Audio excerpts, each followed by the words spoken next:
One day, Jacob says to Joseph, Joseph, I want you to go check on your brothers because they're always up to no good and I want you to check on them. And generally speaking, Joseph would come back to Jacob and say, Dad, you're not going to believe what they're doing. So on this particular occasion, you've heard this story probably, the brothers, 10 of the brothers are all out there, doing their thing. Joseph goes to where they're supposed to be. They're not there. He finds out where they are and he goes to where they actually are and they see him coming and they're like, here comes that dreamer. Here comes the rat. Here comes, the narc. Here comes the guy that's just going to go back to Dad and say, Dad, they're doing it again. Whatever it is they would do to get in trouble. So they decided they'd had enough and they decided, let's just kill him. Let's just be done with this once and for all. So when Joseph gets there, all smiles, they take him, strip his robe off of him, and they throw him in an empty well to decide what to do with him. And then they're overwhelmed by mercy. And they decide, let's don't kill him. Let's just sell him. And tell our parents he was killed. That's even better. They think he's dead. We make a little bit of change on the side. And so sure enough, they sell him to some slave traders. They break their father's heart. They go back and say, Jacob, what can we say, Father Jacob? We found his robe and there was blood on it, blood of an animal and his blood mixed in. And it looks like it was a terrible fight. And I'm sure he did a good job. But your favorite son from your favorite wife is dead. And they sell their brother into slavery, and he's on his way to Egypt. Now, when you read Bible stories, when we hear ancient stories, we all tend to romanticize them because we can't smell it, we can't see it, we can't even comprehend it. But here's a 17-year-old boy who is shackled behind probably camels, dragged across the desert. He has grown up with slaves. He knows what the life of a slave can be like. And he knows life as he has known it is over. He's not sure he will ever make it to Egypt. And he has no idea who he will be sold to and what he will spend the rest of his life doing. And he also knows something that we forget. That in ancient times, it was practically impossible to commit suicide. It was very difficult to kill yourself. You could injure yourself, but it was very difficult to take one's own life. And so this was the life ahead of him. He makes it somehow safely to Egypt, and he's sold to a man named Potiphar, who actually was one of the captains in the army and the guard of Pharaoh. So a very powerful man. So he lucked out there. And when he went into Potiphar's house, we discover something interesting about Joseph. That Joseph decided to live his life as if God was with him when it seemed like God had abandoned him. At every turn, we find Joseph doing the right thing, even though right things never happen. He continues to live as one that God is with, even though fate seems to take him in the strangest places. And he began to gain favor in the eyes of his master Potiphar, but he also attracted attention from Potiphar's wife. And Potiphar's wife came to Joseph and said, I would like you to be my boy. I want you to be my guy.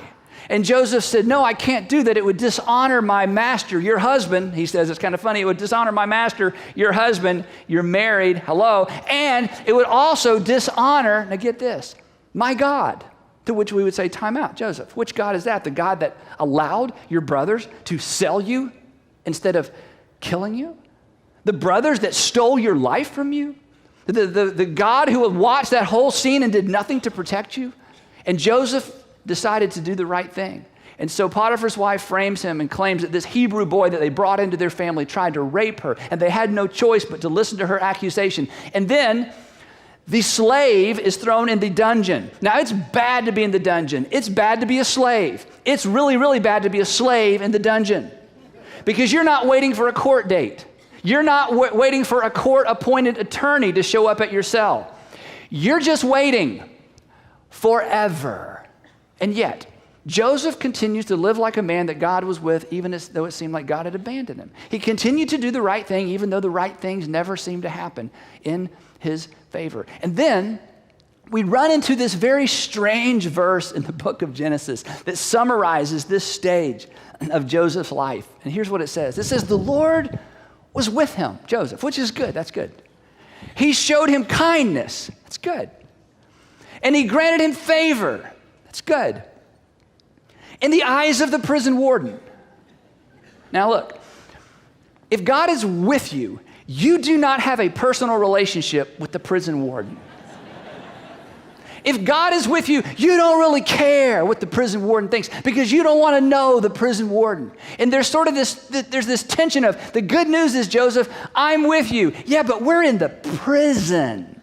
I don't want to have favor with the prison warden. That means every once in a while he throws me another half a loaf of bread. Big deal. This isn't evidence that God is with me. This isn't evidence that I've been favored by God, that God is being kind. And yet Joseph continues to do what anyone would do who believed God was with him, even though it seemed that God had abandoned him. Where did that come from? Where did he get that kind of faith? Well, time goes on, and eventually Pharaoh gets mad at a couple of his posse, and he throws them in this dungeon as well, and they meet Joseph. And Joseph interprets their dream. And one of the dreams is by the cupbearer, and he says to the cupbearer, to Pharaoh, he says, look, you're going to be restored to Pharaoh. This is what your dream means. And the guy says, that's amazing. He says, now look, when you're restored, do me a favor. Would you tell somebody I'm here? Nobody knows I'm here. I've been here for years. I'm going to die in this dungeon. First of all, my brothers betrayed me. I don't even need to be here. You can tell by my accent. I am not from here, okay? Secondly, then, Potiphar's wife accuses me. I do not need to be here. So when you get out, and the cupbearer says, look, if what you have predicted comes true, of course I'm going to tell somebody. And sure enough, what he predicted came true. The cupbearer was restored to Pharaoh's service, and Genesis tells us that he forgot all about Joseph. And for 2 more years, every day he wakes up to the same thing over and over and over. And his only consolation is, the warden likes me, the warden likes me, the warden likes me. 2 years later, Pharaoh has a dream. And nobody can interpret the dream. And Pharaoh knows this is an important dream that needs an interpretation. And suddenly the cupbearer comes to his senses and it's like, oh yeah. And he says, sir, pardon me, but you remember a couple years ago we had that thing. Let's not go into that. Anyway, I ended up in the dungeon, which I deserve. But while I was there, I met a boy. And I had a dream, and this boy predicted that I would be restored to your service. And sure enough, here I am. Perhaps he can interpret your dream. Oh, great one. Next thing you know, they're down in the dungeon trying to, go through the roster. Is there a Hebrew boy named Joseph here? And Joseph raises his hand. He has no idea what's going to happen. They bring him out. They shower him. They shave him. They cut his hair. They pierce his ear. They probably give him a couple tattoos. By the time it's over with, he looks like he actually belongs in that culture. And they bring him in to the palace. And they bring him into the throne room. And he is before the most powerful man in all the world, the Pharaoh. And the Pharaoh says from his giant throne, he says, young man, I've heard that the gods are with you and that you can interpret dreams. And then Joseph says the dumbest thing imaginable. He says, no, he says, I can't. But my God may be able to give Pharaoh an interpretation of his dream. And everyone in the courtroom gasped that he would talk to a man who was viewed as a god in such a way. And Joseph's words communicated, there is one great God, Pharaoh, to whom you are accountable. And the palace guards reach for their swords. And Pharaoh stops him. He says, I need to know the interpretation of this dream. And he tells him the dream. And Joseph says, it's easy. Well, he didn't say it's easy. He said, got it. He says, here's what your dream means. For the next 7 years, Egypt is going to have such a bountiful harvest, you're not going to know what to do with all the grain that you produce. The following 7 years, there's going to be a famine, and it's going to destroy and perhaps wreck the economy of this great nation and the entire surrounding area.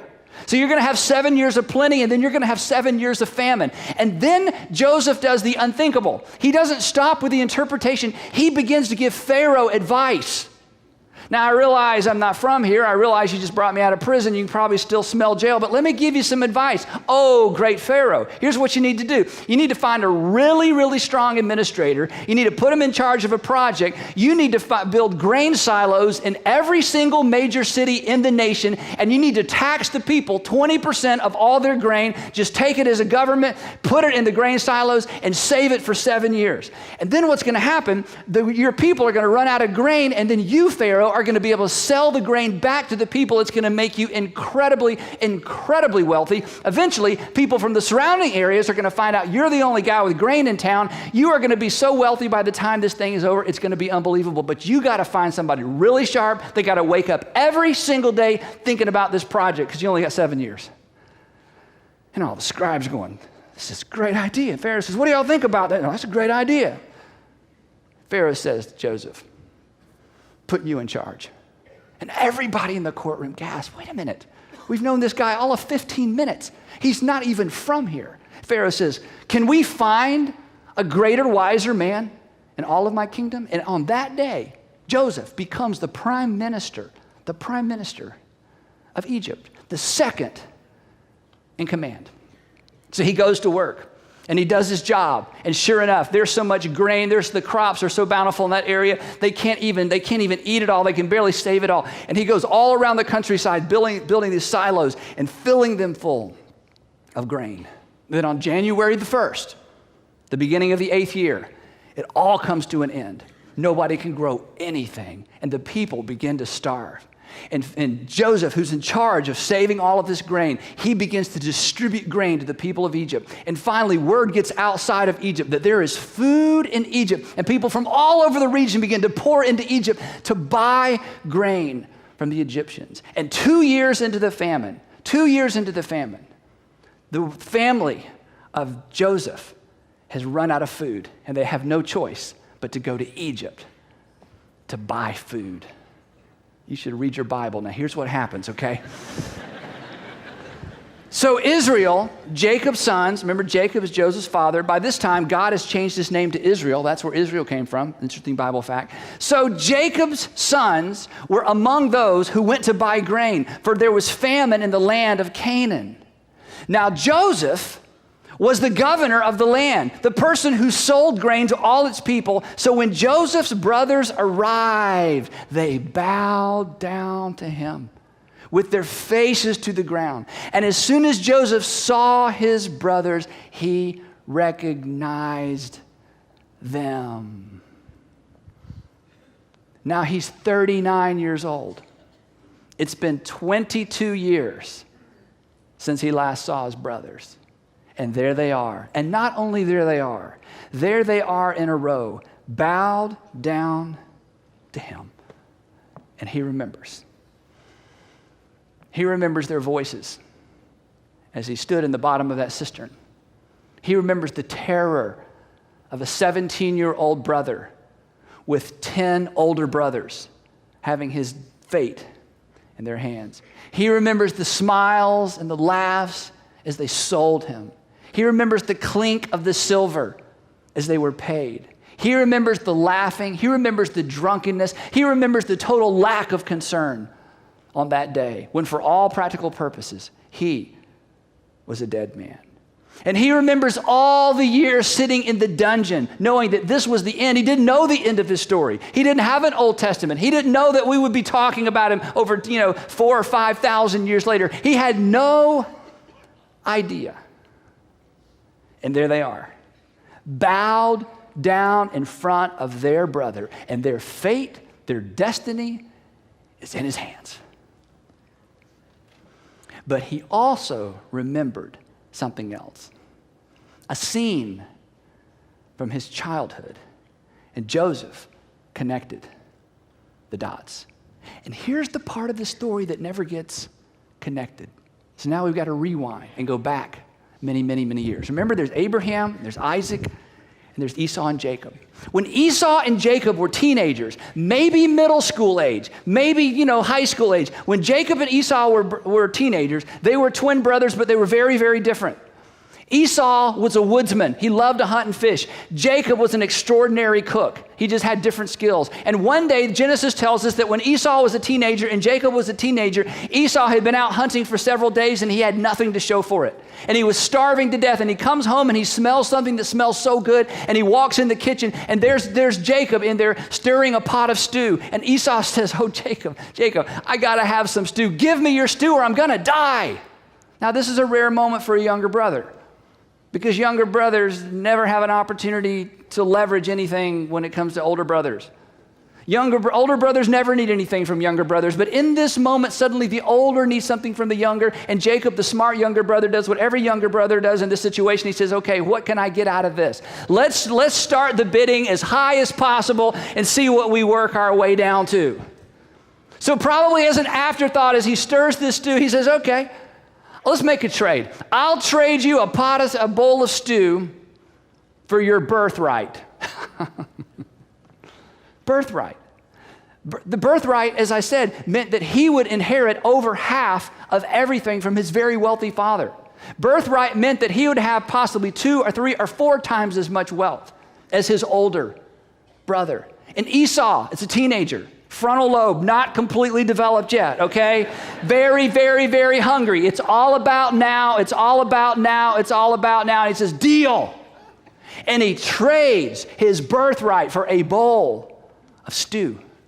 And the Bible tells us on that day he despised his birthright. And he ate his stew, and the stew was gone, but so was the most valuable thing he had as an older brother. A little time goes by. We don't know if it was days or perhaps weeks. And their father, Isaac, is very, very old. And he begins to lose his eyesight. And it's time now for the brothers to go before Isaac, all the children actually, to go before Isaac for a blessing. And a blessing was a legally binding ceremony. Whatever the father said, it was legally binding in those days. And part of the blessing for the older brother was that Isaac would lay his hands on his older son Esau, and he would bestow upon him the power of judge over all the family. That whoever blesses you will be blessed, whoever curses you will be cursed, and you will lord it over your family. You are now taking my place as the patriarch over this entire clan. And Jacob, with the help of his mother, sneaks in before Esau into a dark room, and he covers his arms with fur so that he'll feel like his brother Esau. And he sneaks in, and he lowers his voice, and he says, I am Esau, and I've come for the blessing. And his father, Isaac, is confused and says, you don't sound like Esau. And Jacob swears. He says, no, I'm Esau, your eldest. And his father lays his hands on him, and he gives him the blessing. He gives them the authority and the power of the firstborn. And he leaves. And soon after that, Esau comes in for the blessing. And his father's confused, and he says, I'm sorry, I've already given the blessing.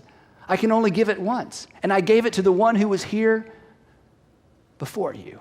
And now Esau is angry with his brother. He has stolen everything that was rightfully his, and there's nothing he can do about it. Genesis tells us this: Esau held a grudge against Jacob because of the blessing his father had given him. And he said to himself, the days of mourning, talking about the fact that his father was about to die, the days of mourning for my father are near then. I will kill my brother Jacob. As soon as my father dies, I'm going to kill my brother Jacob. And when I kill my brother Jacob, the birthright is mine again. And when I kill my brother Jacob, the blessing is mine again. And I will not bow down to my younger brother.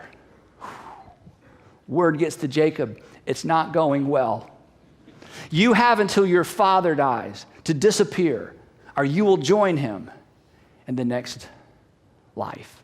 And so Jacob runs for his life. He leaves that area, he leaves that country, and he goes to live with one of his uncles. And his uncle has 2 daughters, and he's away for over 20 years, just a little over 20 years. And during that time, Jacob marries Leah, and then he marries Rachel, and Leah's the younger sister, and Rachel's the older sister, and Rachel would become his, favorite wife. We've already covered that. And so Leah starts having kids. She has a boy, there's a second boy, a third boy, a fourth boy.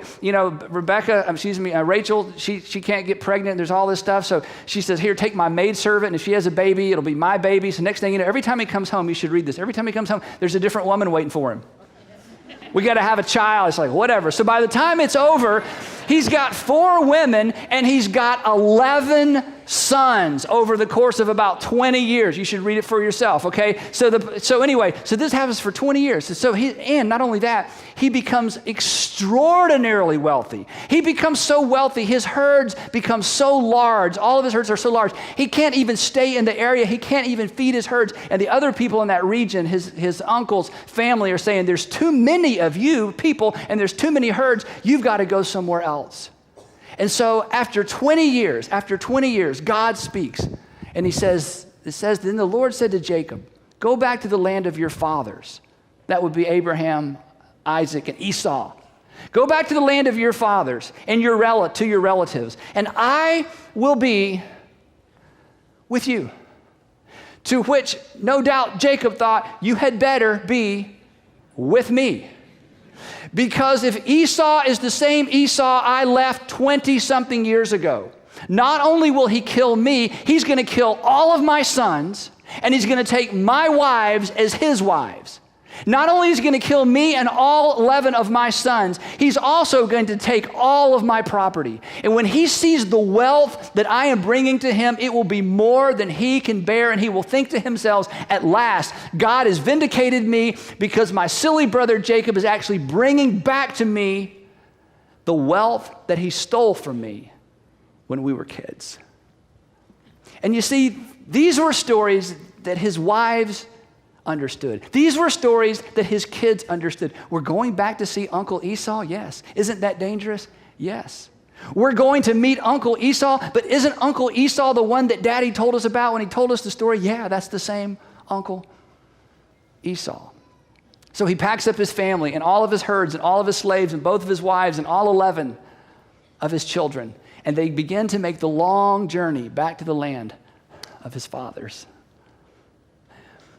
And Esau hears that they're coming.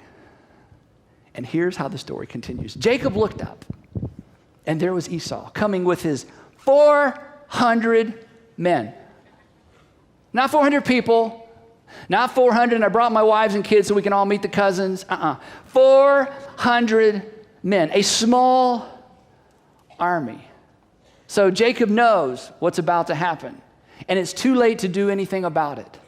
So he divided the children among Leah, that's his first wife, Rachel's younger sister, and Rachel, have I mentioned, his favorite wife, and the 2 female servants that these 2 women threw at him to keep having children. So he divided up between them, and he put the female servant and their children in front, Leah, second favorite wife, and her children next. Now, when I read this years and years ago, it just floored me. I just had to stop. And Rachel and Joseph in the rear. Joseph is the only of the 11 sons mentioned by name. And he put Joseph and Rachel in the rear. Now we're about to find out in the rear doesn't mean miles away. In the rear just means at the end of this little wagon train, camel, caravan, so everybody can see what's happening. And then he himself, look at this, he himself went on ahead and he bowed down to the ground 7 times as he approached his brother. So get the picture. Here's his brother Esau on the ridge with 400 mounted men to his left and his right.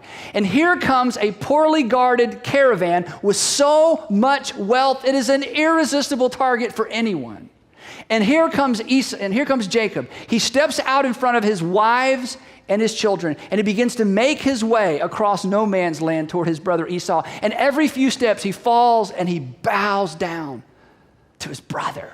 And he takes a few more steps and he bows down to his brother over and over. And the family, the children, the wives, the slaves, the servants, they watch because their destiny is in the hands of a man they do not know and that their master hasn't seen in over 20 years. And as he gets close to Esau, the writer of Genesis says that Esau ran to meet Jacob. And he embraced him, and he threw his arms around his neck, and he kissed him, and they wept. And then, because it was right there, then Esau looked up and he saw the women and children. "Who are these with you?" he asked. And Jacob answered, "They are the children God has graciously given to your servant." And then the female servants and their children approached, and they bowed down to Uncle Esau. Next, Leah and her children came, and they bowed down to Uncle Esau. And last of all, there it is again, the only name mentioned, came Joseph and Rachel, and they too bowed down. This was a story Joseph had heard all of his life. The day that Uncle Esau spared your father's life, and Joseph, he spared your life, and he spared your mother's life. And Joseph, you know the story. Your father deserved anything Uncle Esau chose. But on that day, there was a reconciliation that no one expected, that no one deserved. And Joseph, it's why you're alive today. And now, 30-something years later, there stands Joseph with his own brothers arrayed before him with their face to the ground. and he's got the power of life and death in his hands. And he chooses to do for them what he saw his uncle do for him. And he chooses in a moment of crisis, and he chooses in a moment of extraordinary emotion, extraordinarily conflicting emotions. He chooses to do what he saw done for him. He chooses to do what the story he grew up hearing was all about. And he extended mercy to brothers who deserved no mercy. The story continues. You should read it for yourself. Eventually, he lets them know, I may walk like an Egyptian and I may talk like an Egyptian, but I'm a Hebrew and I'm your brother, baby. And they looked up and, oh my gosh, through all that makeup and through all the garb, they saw, it is our 17-year-old brother. And they were scared to death. And there's a part of the story is that Joseph gathers them in his arms and they all weep together. And he says, you may have intended this for evil, but God has intended this for good. And he restored the relationship, and he provided for his family. And even after his father died, when they assumed he would extract his revenge, he said, no, this is for your good. This is the thing my God would have me do.